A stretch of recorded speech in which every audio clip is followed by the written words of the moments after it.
السلام علیکم پیارے دوستو، آج میں بات کروں گی پیارے نبی صلی اللہ علیہ وآلہ وسلم کی بعثت سے پہلے سیاسی حالات کیسے تھے۔ بعثت نبوی صلی اللہ علیہ وآلہ وسلم سے قبل سیاسی اعتبار سے چھٹی صدی عیسوی میں دنیا کی سیاسی حالت بہت ابتر تھی۔ آمریت اور مطلق العنانی بالکل عام تھی۔ مختلف علاقوں اور ملکوں میں مخصوص خاندان، سلاطین اور چھوٹے چھوٹے گروہ حکمرانی کر رہے تھے۔ عدل و انصاف کی بجائے ظلم و جبر، فتنہ فساد عام تھا۔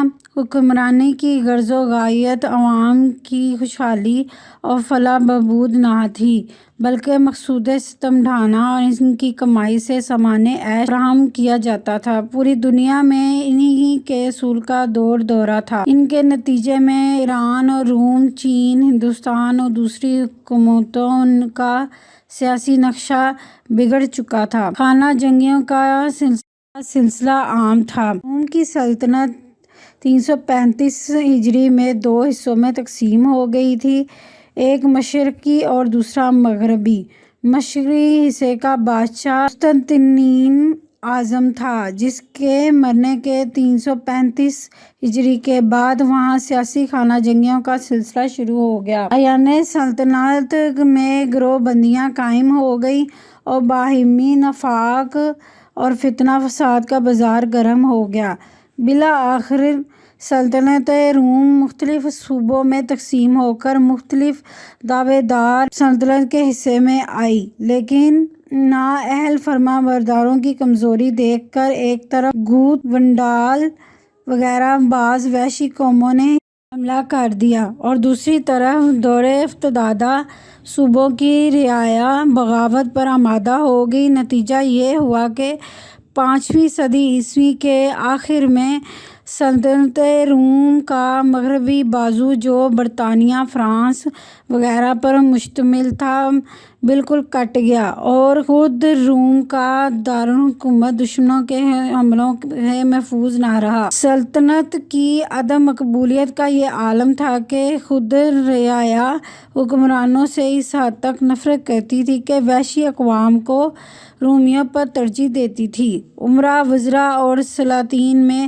اتنی طاقت بھی نہ تھی کہ عوام کی نفرت کے جذبات جب بغاوت کی شکل میں رونما ہوئے تو اس کا سدباب کر سکیں۔ اگر اس وقت روم کے تمام بیرونی وحشی مخالفین فنا بھی ہو جاتے، تب بھی ان کی مجموعی تعداد بھی سلطنت کو بچا نہ سکتی تھی۔ اہل روم کے زوال کی ایک اہم وجہ یہ بھی تھی کہ وہ حکمرانی کے لیے کسی خاص گروہ جماعت کو ترجیح دیتے تھے۔ مولانا سید ابو الحسن الندوی قمر راز فرماتے ہیں، وہاں رومی وطن اور رومی قومیت بنیادی قانون کی حیثیت رکھتے تھے، جبکہ دوسری قومیں اور ممالک ان قومیت کے غلام تھے۔ سلطنت روما ہر قانون اور ہر ایک کے حق کو نظر انداز کر سکتی اور ہر ایک کی عزت و ناموس کو پامال کر سکتی تھی۔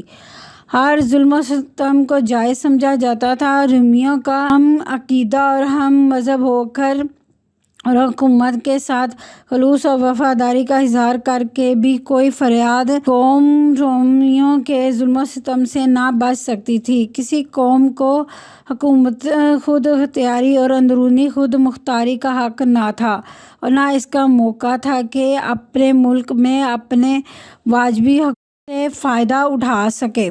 الگڑھ چھٹی صدی عیسوی کے خاتمے پر، یعنی خاتمہ النبی صلی اللہ علیہ وآلہ وسلم کی ولادت سے 2-4 سال بعد، روم بقول گبن ایک اپنے زوال کے پست ترین نقطہ تک پہنچ گیا تھا۔ گبن لکھتا ہے، اس کی مثال بانیہ اس عظیم الشان درخت کی ہو گئی تھی، جس کے سائے میں ایک وقت تک تمام اقوام عالم آباد تھیں، مگر اب ایسی غذا آئی کہ برگ وبار کے ساتھ ساتھ اس کی شاخیں اور ٹہنیاں بھی رخصت ہو گئیں۔ اب خالی تنہ خشک ہو کر رہ گیا تھا۔ خود پایا تخت کے اندر غنیم کے گھس جانے کا خوف آبادی میں چھایا ہوا تھا۔ تقریباً کل کاروبار بند ہو گئے تھے۔ وہ بازار اور تماشگاہیں جہاں دن رات چہل پہل رہتی تھی اب ویران اور سنسان پڑی تھیں۔ مذہبی فتنے بھی ان کے ہاں ناقابل بیان تھے۔ چنانچہ حضرت مسیح میں خدائی طبیعت کا ہونا یا خدائی اور انسانی ہر دو طبیعتوں کا پایا جانا یا دو طبیعتوں مگر ایک مشیت کا پایا جانا وغیرہ نظریے فرقہ بندی پیدا کر رہے تھے اور ہر فرقہ انتہائی تنگ نظر آتا تھا۔ بعثت نبوی سے قبل سازا ثانی جایا جلالی اب مانند پڑ گئی تھی۔ مسلسل بغاوتیں سر عروج پر تھیں اور نظام حکومت تباہ ہو چکا تھا۔ ایرانیوں کے یہاں بھی مطلقہ عنان بادشاہت قائم تھی جو ایرانی نظام سیاست میں بنیادی حیثیت رکھتی تھی، کیونکہ وہاں کے حکمرانوں کا دعویٰ تھا کہ ان کی رگوں میں خدائی خون ہے۔ اہل ایران بھی انہیں اسی نظر سے دیکھتے تھے، گویا خدا ہے۔ ان کا عقیدہ تھا کہ اس سلاطین کی فطرت میں ایک مقدس اور آسمانی چیز ہے، چنانچہ یہ لوگ ان کے آگے سر بسجود ہو جائیں۔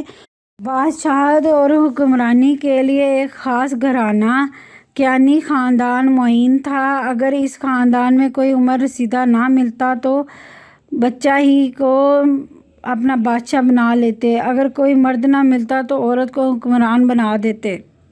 5ویں صدی کے اختتام سے 7ویں صدی کے شروع تک کا دور ایرانی تاریخ میں رومی سلطنت سے جنگی آویزش کی ایک طویل داستان ہے۔ اگر دونوں سلطنتوں کی سیاسی تاریخ کا جائزہ لیا جائے تو سوائے آپس میں جنگوں کے کچھ نہیں نظر آتا اور نہ ان کے کوئی نمایاں تعلقات نظر آتے ہیں۔ ایرانی حکمرانوں کی حالت یہ تھی کہ حکمران اپنے اقتدار کو مستحکم کرنے کے لیے بڑے سر اقتدار آتے ہی عموماً اپنے خاندان کے لوگوں کو قتل کر دیتے تھے تاکہ بعد میں کوئی دعوے دار سلطنت نہ کھڑا کر سکے۔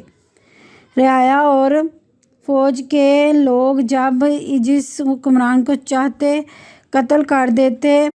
ناظرین، اس کے ساتھ ہی مجھے اجازت دیجیے گا۔ اس کے بعد ہم بات کریں گے ہندوستان کے سیاسی حالات کے بارے میں۔ انشاءاللہ ملاقات ہوگی کل، ملتے ہیں نیکسٹ ویڈیو میں۔